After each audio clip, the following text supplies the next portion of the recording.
ইয়াত কৈছে নাৰদ বদতি বসুদেৱ মহাশয় ধন্য ধন্য বুদ্ধি সাৰ কৰিলা নিশ্চয়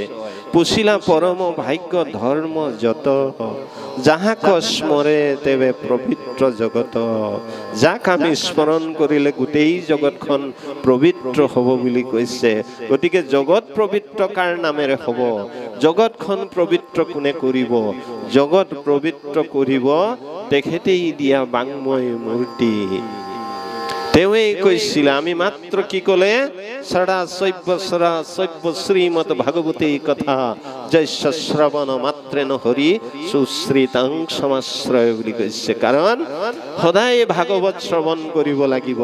সদায় যেতিয়া আমি ভাগৱত শ্ৰৱণ কৰিম তেতিয়া আমাৰ হৃদয়ত থকা ভগৱন্ত সদায় জাগৃত হৈ থাকিব বুলি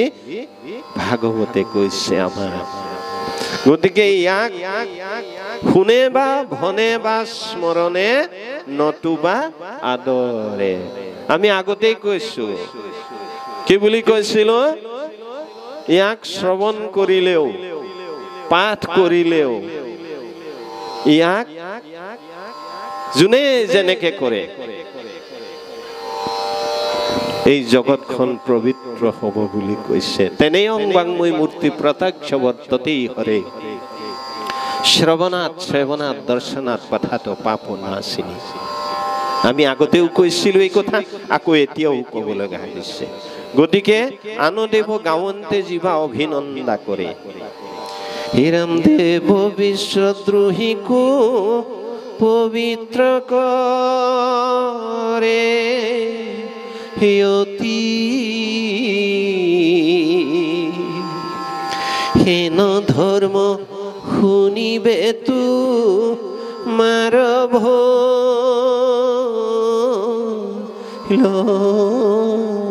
মতি ৰাম শ্ৰৱণ কীৰ্তনে যাৰ হি যে পুণ্য গণ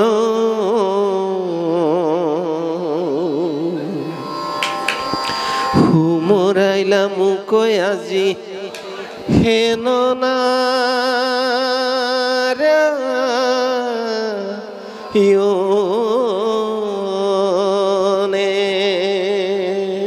আমি কাৰ বাণী শুনিছো সেইজন নাৰায়ণৰ বাণী যিজনে আমাক 4 বেদ 14 শাস্ত্ৰ বুলি কৈছে 18 পুৰাণৰ পৰা আনি 4 বেদ 14 শাস্ত্ৰ বুলি কৈছে সেইজনেই ভগৱন্ত যাৰ মুখেদি 4খন বেদ বাহিৰ হৈছিল সেইজনেই উহি নাৰায়ণ নাম গায়া বুলি আমি সদায় গাই আছো নাই নে 4 বেদৰ 4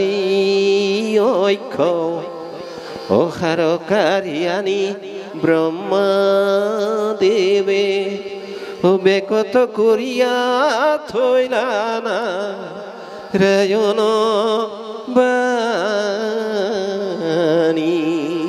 হেৰা মোহি নাৰায়ণ নাম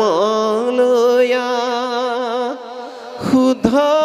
কৰো আমি চিত্ৰকায়া ও হৰিখন তুখৰ কাৰণ আনন